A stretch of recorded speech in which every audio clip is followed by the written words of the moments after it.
With God on your side, victory is assured. With God on your side, victory is assured. In salvation and deliverance, victory is yours. In salvation and deliverance, victory is now. Victory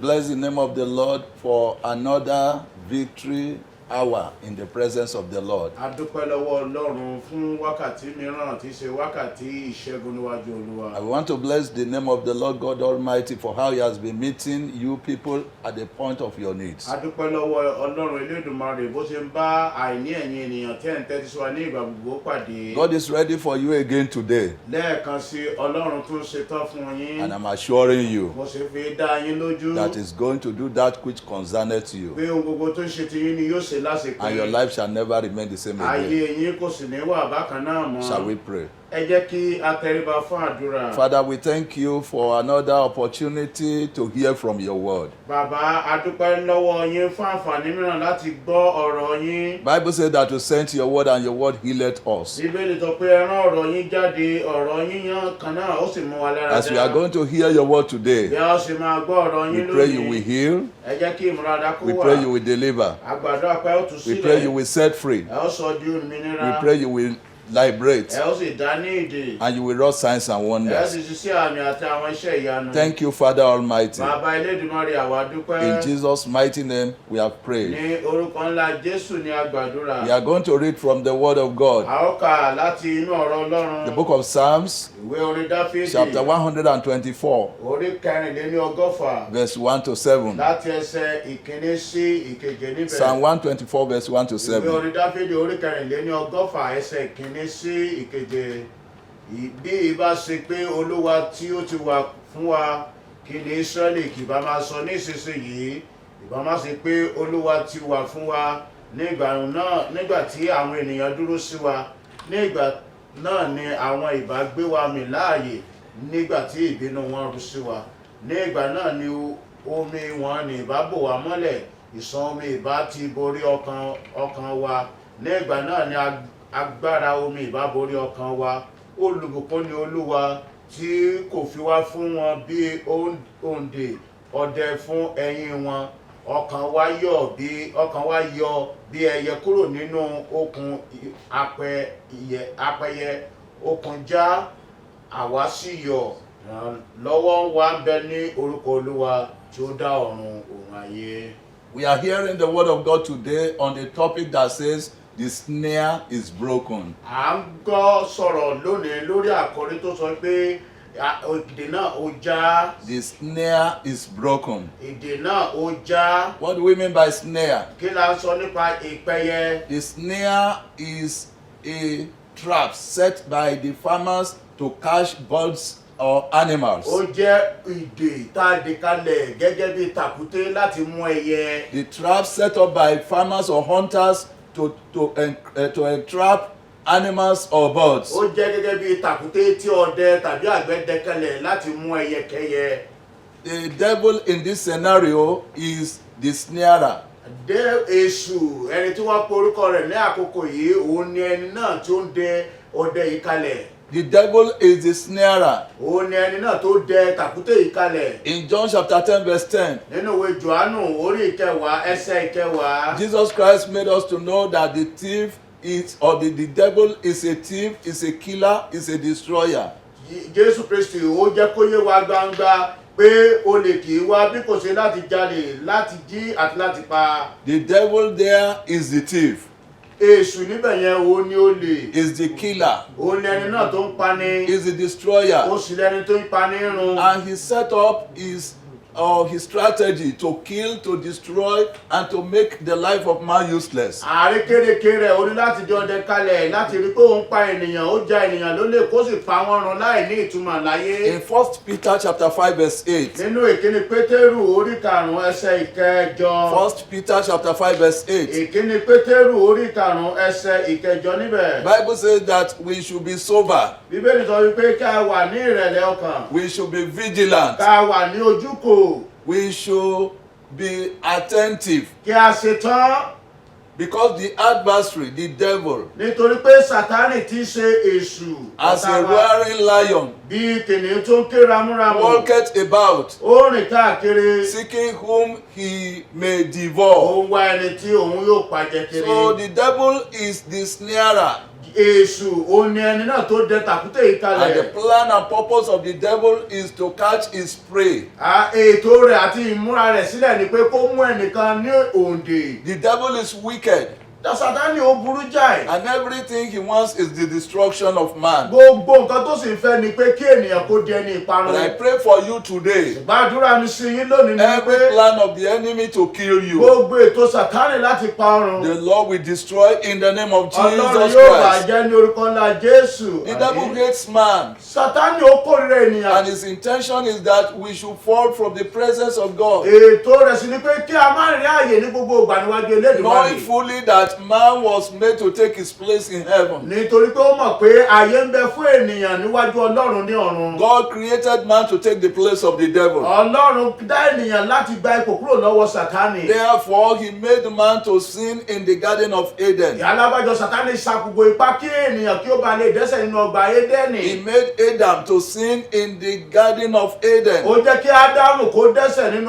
ọgbà Édẹ́nì. And subsequently, Ní títẹ̀ntẹ̀lé pẹ̀lú. anyone that commits sin is of the devil. Alábàjọ tí Bíbélì sọ pé ẹnikẹ́ni tó bá ń dẹ́ṣẹ̀ tí èṣù ní í This is ṣe. one of the ways by which the devil steals the blessings of men. Ọ̀nà àìrékèrèkè tí Sátánì máa ń gbà já àwọn ènìyàn 1 John lólè chapter fún 3 wọn ní. verse 8 says, Ìkíni Jòhánù orí kẹta ẹsẹ̀ kẹjọ wípé. 1 John chapter 3 verse 8, Ìkíni Jòhánù orí kẹta ẹsẹ̀ he says, kẹjọ therefore wípé. anyone that commits sin is of the Ó devil. ní ẹnikẹ́ni tí ó bá ń dẹ́ṣẹ̀ tí èṣù ní í As ṣe. long as you are committing Ní sin, gbogbo ìgbà tó bá fẹ́ra rẹ̀ jẹ̀ fún you iṣẹ́ are a ẹ̀ṣẹ̀. prey of the devil. Ó jẹ́ ìjẹ fún Sátánì. How can someone be ensnared? Báwo ni a ṣe lè mú ènìyàn ní ìgbèkùn? In what ways can people be ensnared? Báwo ni ènìyàn ṣe lè wọnú ìgbèkùn lọ? Number one, the Àkọ́kọ́. devil can ensnare one through his health. Ó lè mú ènìyàn wọnú ìgbèkùn nípasẹ̀ àìsàn ara. The devil can attack one's health. Ó lè dojúkọ ìlera ènìyàn. In 3 John verse 2, Nínú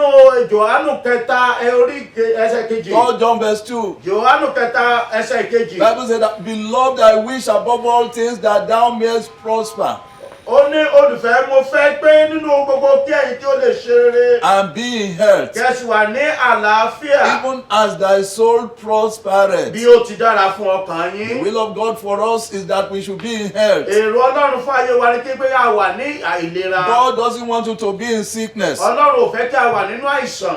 God wants you to be in perfect health. Ó fẹ́ ká wà nínú ìlera tó pé. Genesis chapter 1 verse 31. Ìwé Genesis orí kìíní ẹsẹ̀ ìkọkànléníọgbọ̀n. In Genesis chapter 1 verse 31, Ìwé Genesis orí kìíní ẹsẹ̀ Bible made ìkọkànléníọgbọ̀n. us to know that God looked at everything he created, behold, it was very good. Ọlọ́run sì rí ohun gbogbo tí ó dá kíyèsí dáradára ni. God doesn't want you to be in sickness. Ọlọ́run kò fẹ́ kí o wà nínú àìsàn.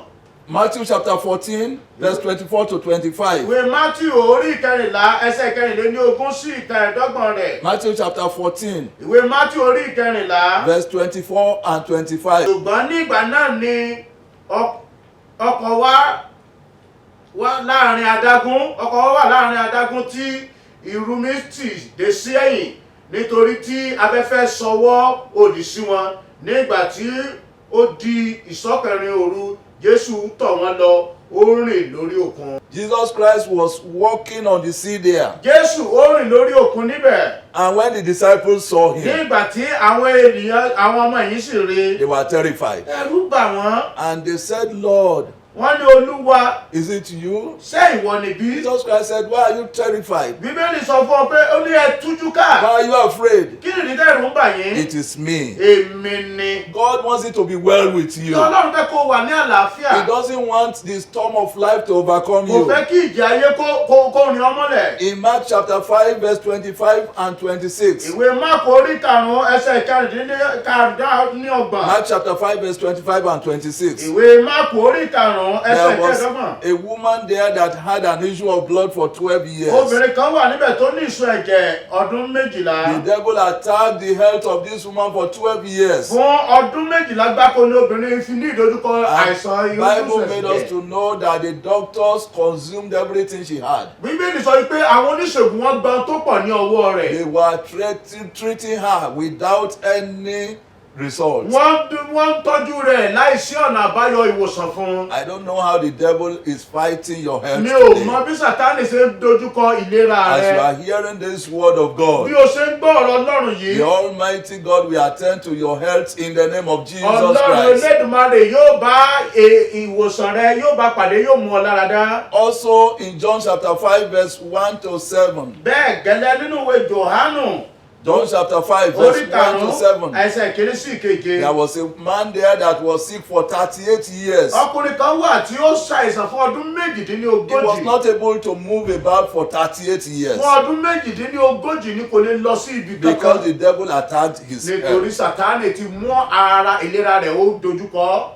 I pray for you today. Mo gbàdúrà fún ọ lónìí. Every attack on your health shall be attended to by the Almighty God in the name of Jesus Christ. Èémẹ̀ gbogbo ìdojúkọ lórí ìlera rẹ èyí tó ń yọ ẹ́ lẹ́nu Ọlọ́run ó yanjú rẹ̀ lórúkọ The Jésù. devil can also attack one maritally.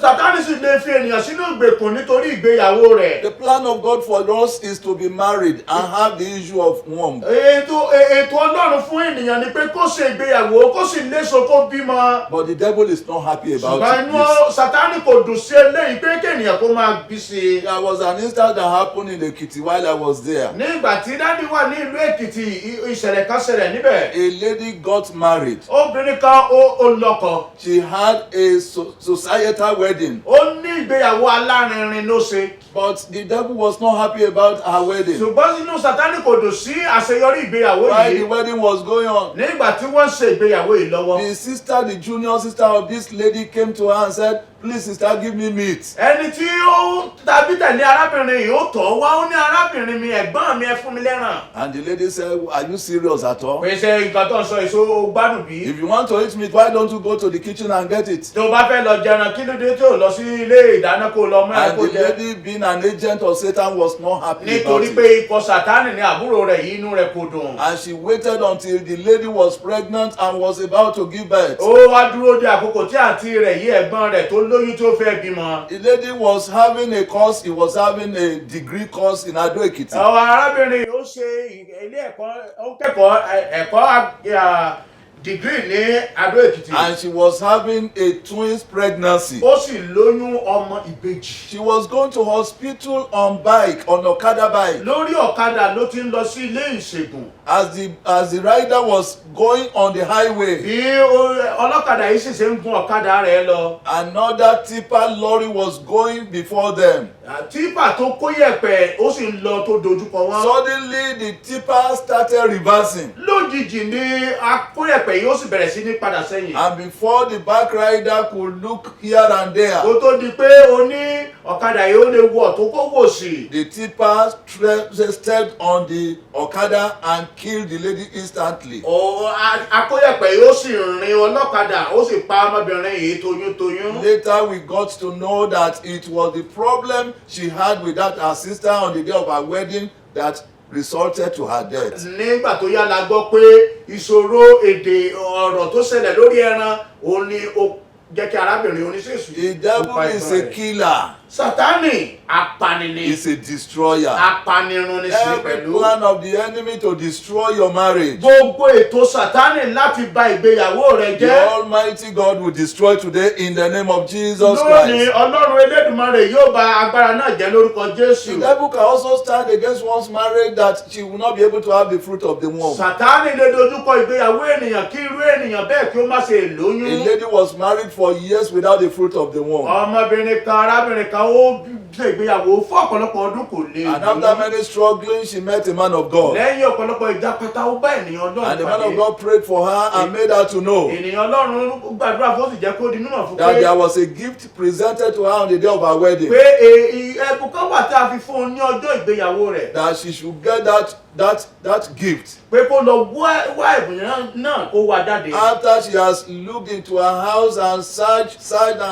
she was able to get the mirror the man of God described to her. Òun lẹ́yìn tó ti wá gbogbo ilé lẹ́yìn tó yá ó rí dígí èyí tí ènìyàn Ọlọ́run sọ fún un. And the unfortunate thing was that the mirror was presented to her by her best friend. Ọ̀rẹ́ rẹ̀ tó fẹ́ràn jùlọ òun sì ni ẹni náà tó fún ní ẹ̀bùn dígí náà. She took the mirror to the man of Ó God. wá mú dígí yìí ó mú lọ sí ọ̀dọ̀ ènìyàn Ọlọ́run. And immediately the mirror was broken. Ní kété tí a fọ́ dígí yìí, The lady became pregnant. arábìnrin yìí ilẹ̀ alẹ̀ ọmọ ó sọ And she ọlẹ̀ ọmọ had sọ a nínú rẹ̀. bouncing baby Ó boy. sì gbé ọmọkùnrin. I don't know that which is standing against your joy in your marriage. Wàá ní ọmọ tó dúró nínú ìrìn àjò ìgbéyàwó rẹ̀ tó The dúró kọ́. Almighty God will destroy today in the name of Jesus Christ. Amen. Lónìí Ọlọ́run Elédùmarè yóò gbà ọ́ ní ọwọ́ rẹ̀ lórúkọ Jésù. Another way by which the devil can stand against one's life Ọ̀nà mìíràn tí Sátánì ti lè fi ènìyàn sínú ìgbèkùn is that the devil can ensnare one's business. Ó ní ó ní pé ó lè gbógun ti okòòwò bí iṣẹ́ òòjọ́ ènìyàn. Psalm 1 verse 1 to 3 made us to know. Ìwé orin Dáfídì orí kìíní ẹsẹ̀ kìíní sí ìkẹta sọ fún wa. Psalm 1 verse 1 to 3. Ìwé orin Dáfídì orí ìkíní ẹsẹ̀ ìkíní sí ìkẹta ó jẹ́ kó di mímọ̀ fún wa. Ìbùkún ni fún ọkùnrin náà tí kò rìn ní ìmọ̀ àwọn ènìyàn búburú, tí kò dúró ní ọ̀nà àwọn ẹlẹ́ṣẹ̀, àti tí kò sì jókòó sí ibùjókòó àwọn ẹlẹ́gàn.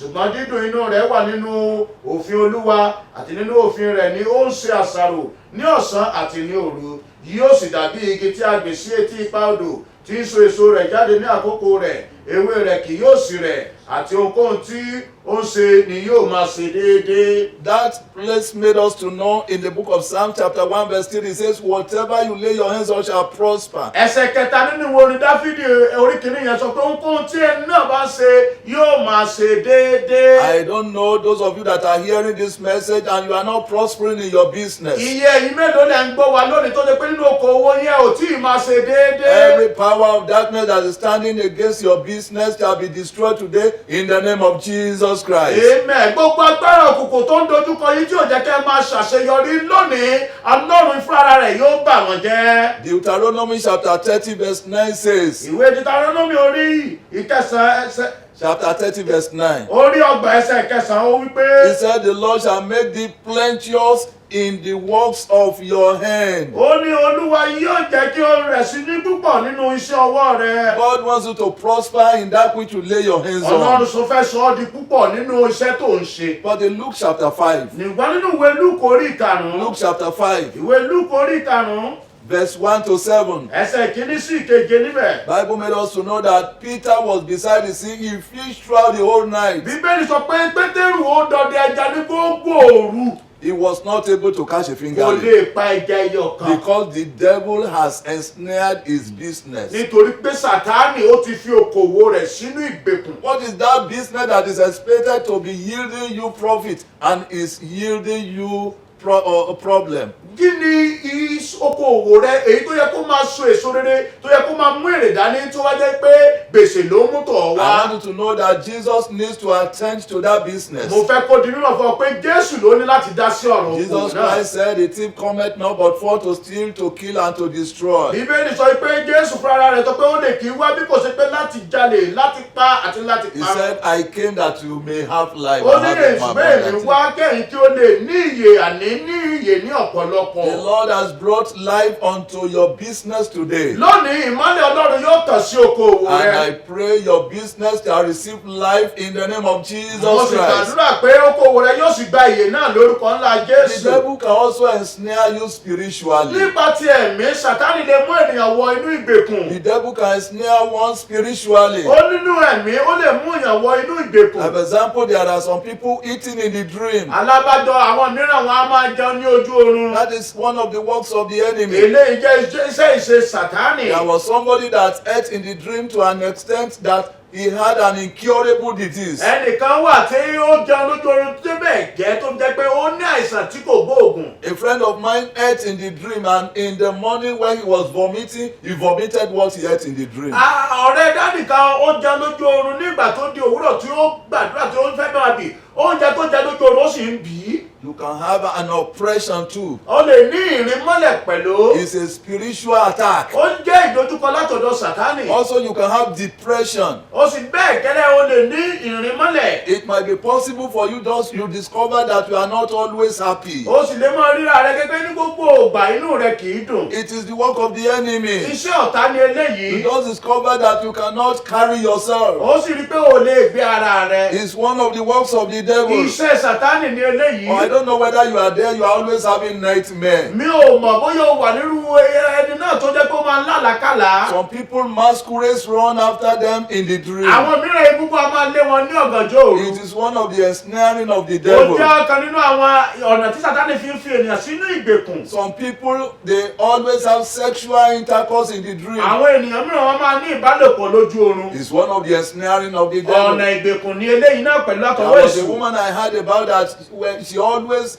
have an abortion in her pregnancy. obìnrin kan wà tí mo gbọ́ nínú nípa rẹ̀ tó lè pé gbogbo ìgbà ni ó máa ní ìṣẹ́yún ní ojú àlá. Whenever she's pregnant, ní gbogbo ìgbà tó bá wá lóyún. when the pregnancy is between 4 to 5 months, nígbà tí oyún náà bá ti wà ní oṣù mẹ́rin sí márùn-ún. she will dream that a horse will come and hit her womb. yóò rí pé ẹṣin kan wá yóò sì kàn án yóò sì kọlù. And when she just wake up, she will discover that blood is gushing out of her. ní kété tó bá sì jí yóò rí pé ìṣẹ́yún ti She ṣẹlẹ̀. went to a man of God for prayer. ó wá lọ sọ́dọ̀ Ọlọ́run ènìyàn Ọlọ́run láti lọ And the gbàdúrà. man of God made her to know that it is the work of the devil. ènìyàn Ọlọ́run jẹ́ kó di mọ́yúnmọ́ fún pé iṣẹ́ èṣù ni eléyìí. The man of God told her to go on some days fasting ènìyàn and Ọlọ́run sọ prayer. pé kó wojú Ọlọ́run nínú àwẹ̀ àti And àdúrà. after this, she had the same dream, lẹ́yìn eléyìí ó wá lá irú àlá náà. seeing the horse coming into her pregnancy again. ó sì rí ẹṣin yìí tó tún sáré bọ̀ And suddenly, lójijì. as the horse hit her womb, bí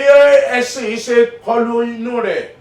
the horse started to bleed. ẹṣin yìí bẹ̀rẹ̀ sí ní pọ ẹ̀jẹ̀ jáde. That is, the stomach turned to a stone. inú obìnrin yìí ó di àpáta ìdìgbòlù. To an extent that as the horse hit the stone, it started bleeding. ní kété tí ẹṣin yìí kọlu àpáta ìdìgbòlù tó wà nínú rẹ̀ ó di pé ó ń pọ ẹ̀jẹ̀. You need Jesus for the victory that you need. o nílò Jésù àpáta ìdìgbòlù fún ìṣẹ́gun tó o nílò. You need Jesus to attend to your needs. o nílò Jésù láti dá sí ọ̀rọ̀ ayé rẹ. I don't know whether you are there, you are not always happy. mi ò mọ̀ bóyá o wà ń bẹ̀ tó ti pé ní gbogbo ìgbà nínú rẹ kì í dùn. It's the devil that is doing this. Sátánì ló ń bà ọ́ nínú jẹ́. The Lord has brought you here today to deliver you. Ọlọ́run ti jẹ́ kó o wà nínú ètò yìí láti máa gbọ́ láti tú ọ And sílẹ̀. I'm assuring you that that snare shall be broken. mo sì sọ fún ọ pé ìpèkùn náà a ó fọ́ tútú. How can that snare be broken in your báwo life? ni a ṣe lè dá àjàgà yìí ká Then bọ̀? come unto me, all ye that labor and are heavy ó laden, ní ẹ wá sí ọ̀dọ̀ mi gbogbo ẹ̀yin tó ń ṣiṣẹ́ tó sì ń ṣiṣẹ́. and I will give you rest. èmi ó sì fún yín ní ìsinmi. Jesus Christ has come to give you rest. Jésù ti wá láti fún yín ní ìsinmi. Therefore, why don't you come to him and kí surrender nìdí to tó o him gbọ́ today? wá láti fi ayé rẹ fún lónìí? Depart from sin. yà kúrò nínú iṣẹ́ ẹ̀ṣẹ̀. As long as you are committing sin, nígbà ìgbà tó bá fi ara rẹ jì fún the ẹ̀ṣẹ̀. devil has power over you. Sàtánì ní agbára lórí rẹ. Today is your day. òní ní ọjọ́ rẹ o. And that snare that is ensnaring you àní Sàtánì tó ń fi ọ sínú ìgbèkùn tàbí ohunkóhun tó ń fi ọ sínú ìgbèkùn ni. shall be broken in a ó Jesus' name. bàjẹ́ ní orúkọ ńlá Jésù. Whatever is your problem, ohunkóhun tó ń kọjá ìṣòro I rẹ. want you to lay your right hand on your mo head fẹ́ kí o gbé ọwọ́ tó rẹ kó gbé ní orí rẹ as we are lélẹ́yìí. going to pray, bí a ṣe máa gbàdúrà. and that problem will come to an end. ìṣòro yẹn yóò sì yanjú.